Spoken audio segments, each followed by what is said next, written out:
यह वही यंत्र है जिसकी खोज के कारण सर चार्ल्स बेबेज को कंप्यूटर का पिता कहते हैं। Hello everyone, welcome to Art vision.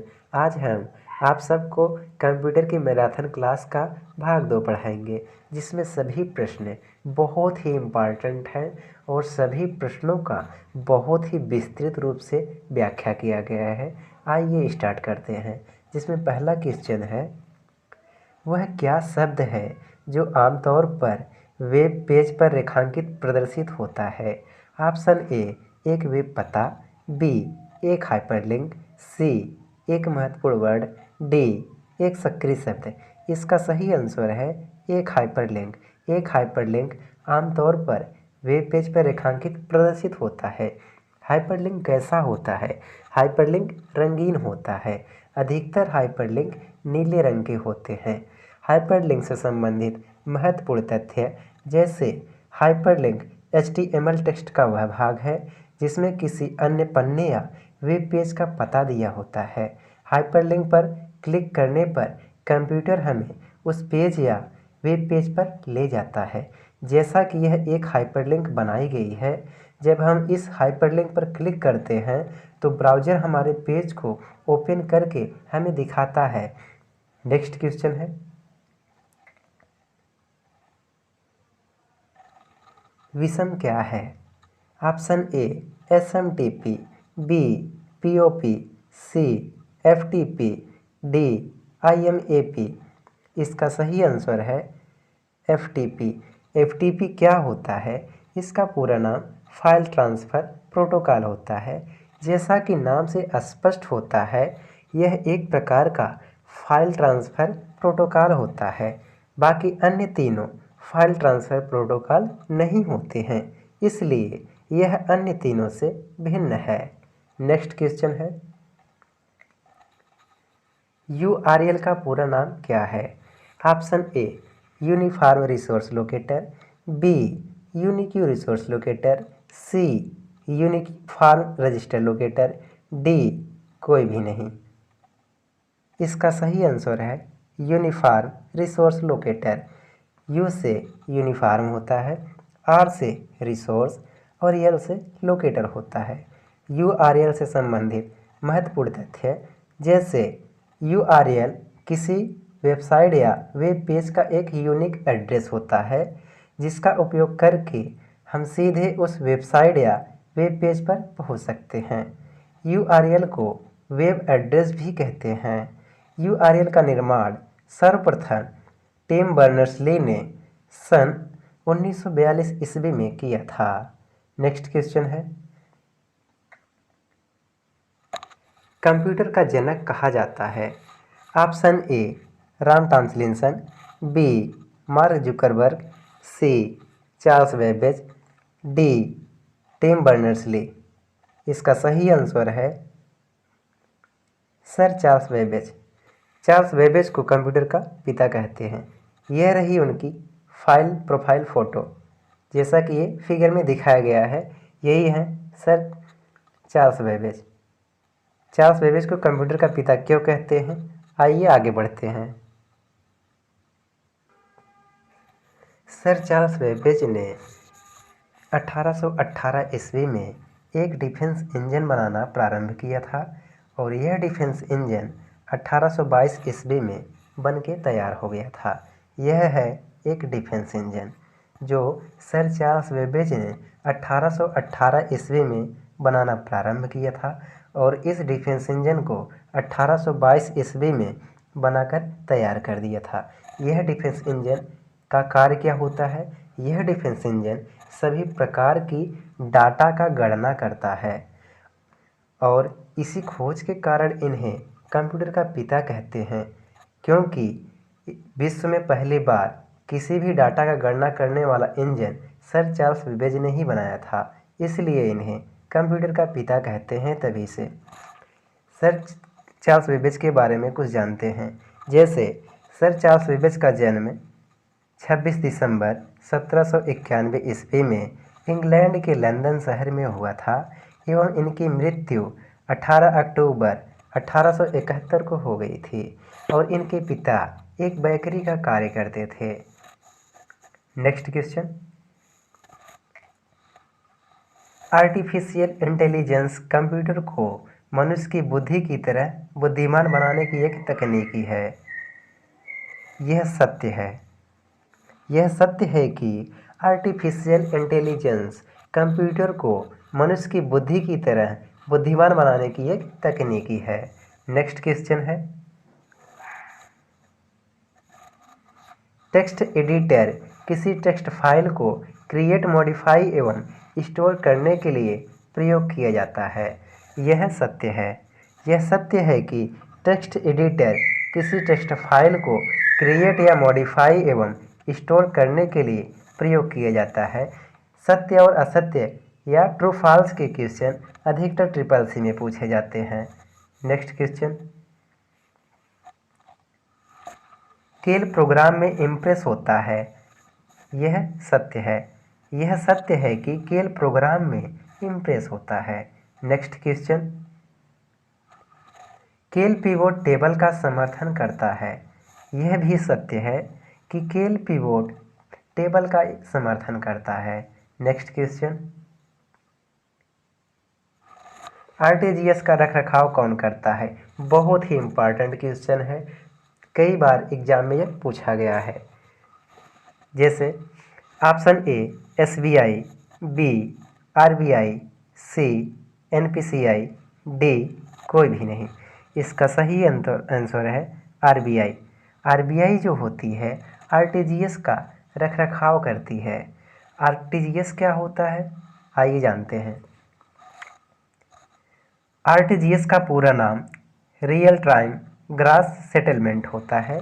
इसे हिंदी में वास्तविक समय सकल कहते हैं। आरटीजीएस के द्वारा एक बैंक से दूसरे बैंक में पैसा का स्थानांतरण बहुत ही कम समय में होता है। आरटीजीएस द्वारा न्यूनतम 2 लाख रुपए का ट्रांजैक्शन किया जा सकता है। इससे कम राशि ट्रांजैक्शन करने के लिए आपको नेफ्ट का उपयोग करना होगा।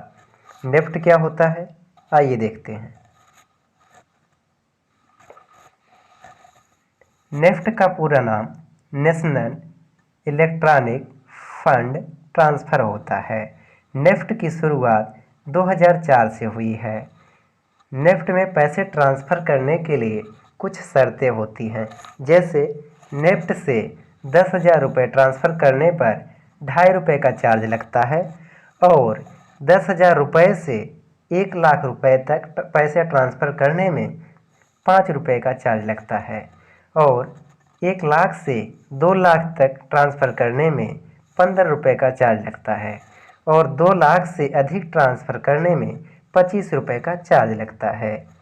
और नेफ्ट के द्वारा एक अकाउंट से दूसरे अकाउंट में पैसा ट्रांसफ़र करने में अधिकतम 30 मिनट का समय लगता है। आइए बैंकों के बारे में जानते हैं।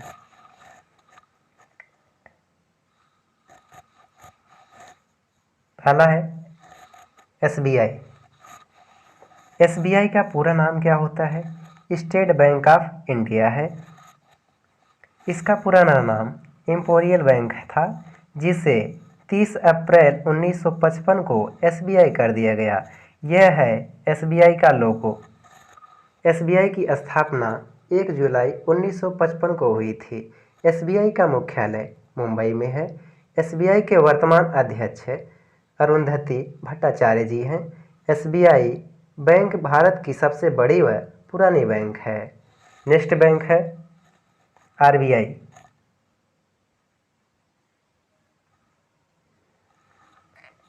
आरबीआई का पूरा नाम रिजर्व बैंक ऑफ इंडिया है। 1 अप्रैल 1935 को इसे कोलकाता में स्थापित किया गया, परंतु अस्थायी रूप से इसे 1937 में मुंबई में स्थापित किया गया। आरबीआई का मुख्यालय मुंबई है। इसे इंग्लिश में हेडक्वार्टर कहते हैं। जैसे आरबीआई का हेडक्वार्टर कहाँ है? मुंबई है। आरबीआई के वर्तमान अध्यक्ष कौन है? शक्तिकांत दास है। यह बहुत ही इम्पॉर्टेंट है, बार बार एग्जाम में पूछा जाता है कि आरबीआई के वर्तमान में अध्यक्ष कौन है? कौन है? शक्तिकांत दास है। आरबीआई में कुल कितने सदस्य होते हैं? ये भी क्वेश्चन पूछा जाता है। आरबीआई में कुल कितने सदस्य होते हैं? 21 सदस्य होते हैं। नेक्स्ट अगला है NPCL। NPCL का पूरा नाम क्या होता है? National payment corporation of India है। इसे हिंदी में भारतीय राष्ट्रीय भुगतान निगम कहते हैं। यह एक गैर सरकारी संस्था है। NPCL ही UPI सिस्टम प्रदान करती है जो ग्राहक को सुरक्षित पैसे का लेन देन कराती है। ये है NPCI का लोगो। इसी तरह लोगो आपका UPI का पड़ेगा। जैसे यहाँ NPCI लिखा है, उसके स्थान पे UPI लिखा रहेगा, सेम यही लोगो रहेगा। और इसकी स्थापना नोएडा में 2008 में हुई थी। नेक्स्ट क्वेश्चन है, ऑनलाइन वोटिंग ई गवर्नेंस की देन है। यह सत्य है कि ऑनलाइन वोटिंग ई गवर्नेंस की देन है। नेक्स्ट क्वेश्चन है, CPU के सबसे नज़दीक मेमोरी कौन सी होती है? बहुत ही इम्पॉर्टेंट क्वेश्चन है जो बार बार पूछा जाता है एग्जाम में, चाहे CCC हो, O लेवल हो, चाहे अन्य कॉम्पिटिटिव एग्जाम हो, यह क्वेश्चन बार बार रिपीट होता है। CPU के सबसे नज़दीक मेमोरी कौन सी होती है? ऑप्शन ए रैम, बी मुख्य memory, C secondary memory, D cache memory. इसका सही आंसर है कैश मेमोरी। कैश मेमोरी जो होती है CPU के सबसे नज़दीक मेमोरी होती है। जैसा कि चित्र में दिखाया गया है, ये है CPU और ये क्या है? ये कैश मेमोरी है। और ये क्या है? रैम है। ये क्या है? मेन मेमोरी है। अब CPU के सबसे पहले क्या है? कैश मेमोरी है। अब यह कैसी मेमोरी होती है? यह एक अस्थायी मेमोरी होती है। जैसे हम कोई डाटा लिखते हैं तो इसमें ये स्टोर हो जाता है। जब कभी हम उस डाटा को टाइप करते हैं, वह डाटा हमारे स्क्रीन पे आने लगता है कि हमको ये टाइप करना है। और ये होता है रैम। रैम भी क्या होती है? यह अस्थायी मेमोरी होती है। और मेन मेमोरी क्या होती है? मेन मेमोरी जैसे हमारा मस्तिष्क होता है, यह किसी भी डाटा को स्टोर करके रख लेता है, वैसे कंप्यूटर में मेन मेमोरी होती है। मेन मेमोरी को हम हिंदी में मुख्य मेमोरी कहते हैं। यह किसी भी डाटा को अस्थायी रूप से स्टोर करके रख लेता है। यह हो गया कि स्पष्ट हो गया कि CPU के सबसे नज़दीक मेमोरी कौन सी होती है। कौन सी होती है? कैश मेमोरी होती है। आइए कैश मेमोरी के बारे में और डिटेल्स पढ़ते हैं।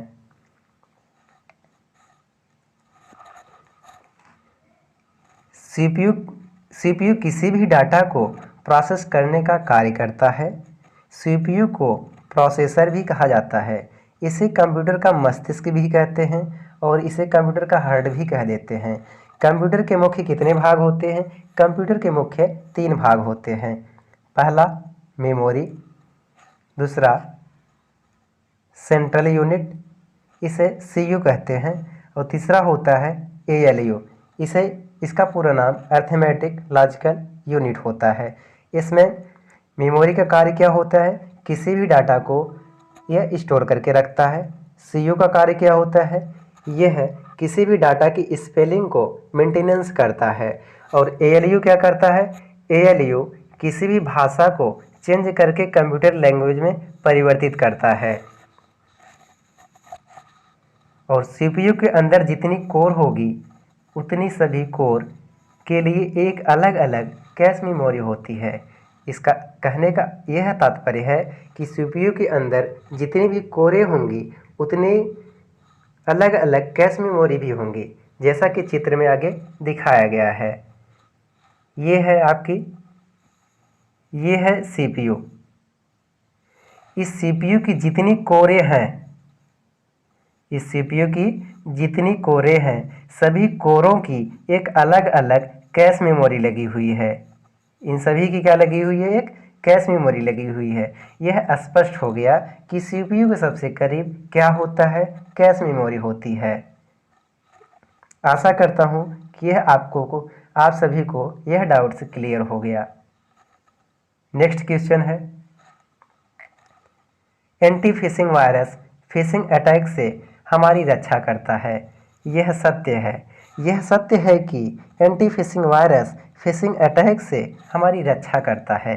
नेक्स्ट क्वेश्चन है, मोजिला फायरफॉक्स क्या है?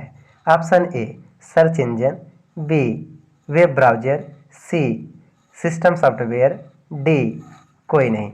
इसका सही आंसर है web browser. Web browser Mozilla एक प्रकार का क्या होता है? वेब ब्राउज़र होता है। वेब ब्राउज़र का क्या काम होता है? यह हमारे किसी भी डाटा को www तक पहुंचाने का कार्य करता है। नेक्स्ट क्वेश्चन है,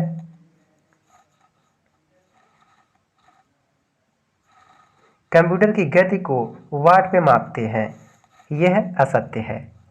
यह असत्य है कि कंप्यूटर की गति को वाट में मापते हैं, लेकिन कंप्यूटर की गति को किस में मापते हैं?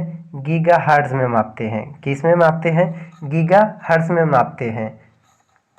Next question, ATM pin, mobile pin, banking pin आदि बदलते रहने चाहिए।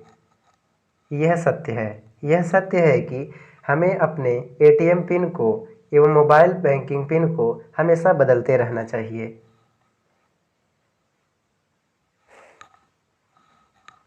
आज के लिए बस इतना ही। आगे का प्रश्न हम भाग 3 में पढ़ेंगे।